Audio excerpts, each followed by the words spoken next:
मु दिवाकर दास आपण मानक प्रणाम करुचे। आज आलोचना करिबा केउ ग्रह नक्षत्र प्रभाव रु आपण दुखी होंती, केउ ग्रह नक्षत्र आपण प्रभाव जदि आपण पड़ुची आपण केमिति जानिबे, केउ लक्षण रु आपण जानि परिबे आपण को ऊपर ग्रह माने रागी चंती। तो आपण निजर कर्म ग्रह नक्षत्र को प्रभावित करे, तेणु निजर खराब आचरण कुंडली रे बिगाड़ी दिए आउ आपणकर भल आचरण कुंडलिनी को सजाड़ी दिए। तो आपण आचरण एभली करिबा दरकार जो आचरण रे आपणकर ग्रह नक्षत्र गुड़िक जदि प्रतिकूल अछंती ता अनुकूल हे जिवो। तो एमिति जगह रे बस केई कहिबेनी उठ बोली, एमिति कथा कह केई कहिबेनी झूठ बोली। जदि आपण अन्यर निंदा पर चर्चा करुचंती आपणकर चंद्र जातक रे खराब होई जान, बारंबार आपण पर चर्चा करने को लागंती, चंद्र रागिले आपणकर मन खराब होई जाए। जदि आपण पर चर्चा करंती आपणक ऊपर चंद्रंकर खराब प्रभाव पड़े, तेणु पर चर्चा पर निंदा छाड़ी दियंतु। जदि देखिबे आपणकर मन खराब रहुची जानंतु आपणक ऊपर चंद्र ही रागिचंती। ता सहित शनि खराब होई गले आपण अन्य मानकर चुगुली करिबारे व्यस्त रहंती। आपण अन्यठर निंदा शुणिले मध्य आपण अन्यर चुगुली करबाकू केबे भी पछांती नाही। बारंबार अन्यर खराब चिंता करिबा द्वारा निजर सुख सरी जाए। अनेक लोक अछंती जे सेमाने दुखी एइति दुखी नुहे जे सेमाने दुखरे अछंती, एइति दुखी के पड़िसा घर सुखेरे अछंती। अन्य केही सुखे रहिले अनेक लोक ईर्षा परायण होई दुखी रहन, जा द्वारा शनि प्रभावित होन। तो सेति आपणकर सुख सरी जाए। देखिबे बारंबार आपनको दुख आसुची, जानतो शनिकर खराब प्रभाव बा शनि आपणक ऊपर क्रोधित अछन। तेणु केबे भी परनिंदा पर चर्चा करंतु नाही। जनकर छात पड़िले आउ जनकर छाती जळुची, एभली स्वभावर व्यक्ति ऊपर शनिकर कोप दृष्टि पड़े। बारंबार अन्यर खराब चिंता दोष आपण केबे भी धरंतु नाही। आमे अन्यर खराब चिंता कले आमर खराब चिंता अन्य केही जने करे, एहा मन उपरे मध्य खराब प्रभाव पड़े।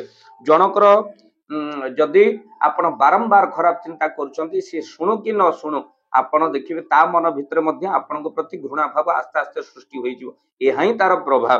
ता सहित देह बारंबार आपणकर असुस्थ रहुची, जानंतु आपणको ऊपर सूर्यंकर खराब दृष्टि पड़िची बा सूर्य आपणकर जातक रे कमजोर अछन। तेणु सूर्य को मजबूत करिबा पई आपण कोन करिवे ना तंबा लोटारे जल आपण सूर्य को चढ़ांतु। रविवार आमिष ग्रहण करंतु नहीं। शनि को आपण ठीक करिबा पई घरे हनुमान चालीसा सुंदरकांड निहाती भाव में पाठ करंतु।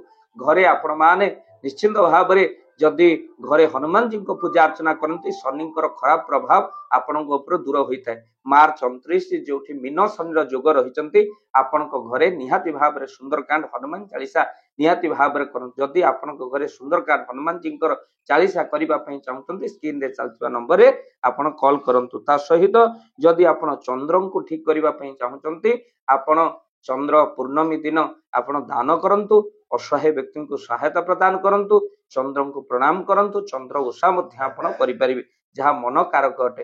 भक्तबंधु वीडियो को निहाती भाव में शेयर करिवे। जदि आमे चिंता अन्यर परर चिंता करछे, खराब चिंता करछे, आम खराब चिंता अन्य माने केही करिवे। तो सेति पई भागवत रे कुआ जायछि जे पांचे परर मंद ता मंद पांचंती गोविंद। जदि आमे सब बेले अन्यर भल चिंता करिबा, ग्रह नक्षत्र शुभ प्रभाव आम ऊपर पड़िबो। निश्चिंत भाव में आमर मंगल वीडियो को शेयर करिवे जे तो किछि लोक परिवर्तन निहाती हेबे। निजे जानि जानि निज गोरे कुढ़ाड़ी मारिबा जहा अन्यर खराब चिंता करिबा से वीडियो को शेयर करिवे। चैनल रे जदि नुआ चैनल को सब्सक्राइब कर दियंतु। जय जगन्नाथ। जय जगन्नाथ। धन अर्जने धर्म करी धर्मे प्राप्त नरहरि। जदि आपण मानक धन कोनोसी गरीब असहाय रोगी मानक सेवारे लागि परिला, जानतु आपणक रोजगार सार्थक हो गला, आपणक धनर मध्य बहुत महत्व रहिला। तो आज आपण माने जदि चाहूचंती आपणकर से धन महत कार्य लागू, जेमिति कि आमे गोटी आम्बुलांस करिचु, जे आम्बुलांस प्रतिदिन किछि असहाय रोगी मानक मेडिकल रे पहुंचाए, किछि गरीब अनाथ शिशु मानक मध्य आमे वस्त्र दान करू, किछि रोगी मानक पाखरे पहुंचू जे माने बहुत रोग रे पीड़ित, से मानक पाखरे आमे किछि अर्थ आ गरीब लोक मानक सहायता प्रदान करू। ये किछि दिन पूर्वरु आपण माने सहयोग कले, आमे मध्य किछि कंबल असहाय मानक पाखरे जाई पहुंची बांटी थिलु। आपनको कृतज्ञता ज्ञापन करने सहित जदि आप चाहते आपण धन आम द्वारा कौन महत्व कार्य लागू, तो स्क्रीन रे चली नंबर रे निश्चिंत आपण कॉल करंतु। आउ आपण विवाह वार्षिक आपण पिला मानक जन्म रे श्राद्ध रे जदि आपण दान करने को चाहते आपण पुओ नाम रे, झील नाम रे, स्त्री नाम रे ନିଶ୍ଚିନ୍ତ ଭାବରେ ଆପଣ ଦାନ କରିପାରିବେ। ସ୍କ୍ରିନରେ ଚାଲିଥିବା ନମ୍ବରରେ ଆପଣ କଲ୍ କରନ୍ତୁ, ଆମେ ଦେବୁ ଆପଣଙ୍କୁ ଫୋନ୍ ପେ ନମ୍ବର, ଯେଉଁ ଫୋନ୍ ପେ ନମ୍ବରରେ ଆପଣଙ୍କର ଦାନ ପହଞ୍ଚି ପାରିବ। ଆଉ ନିଶ୍ଚିନ୍ତ ଭାବରେ ଆପଣଙ୍କର ଦାନ କେଉଁ କାର୍ଯ୍ୟରେ ଲାଗୁଛି ତାର ମଧ୍ୟ ଭିଡ଼ିଓ କରି ଭାବ ଦିବାକର ଚ୍ୟାନେଲରେ ଆମେ ନିଶ୍ଚିନ୍ତ ଭାବରେ ପକାଇବୁ।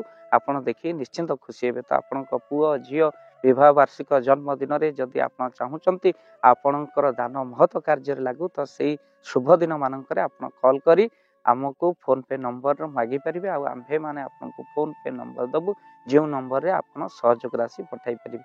ନିଶ୍ଚିନ୍ତ ଭାବରେ ଆପଣଙ୍କର ଧନର ସାର୍ଥକତା ହେବ।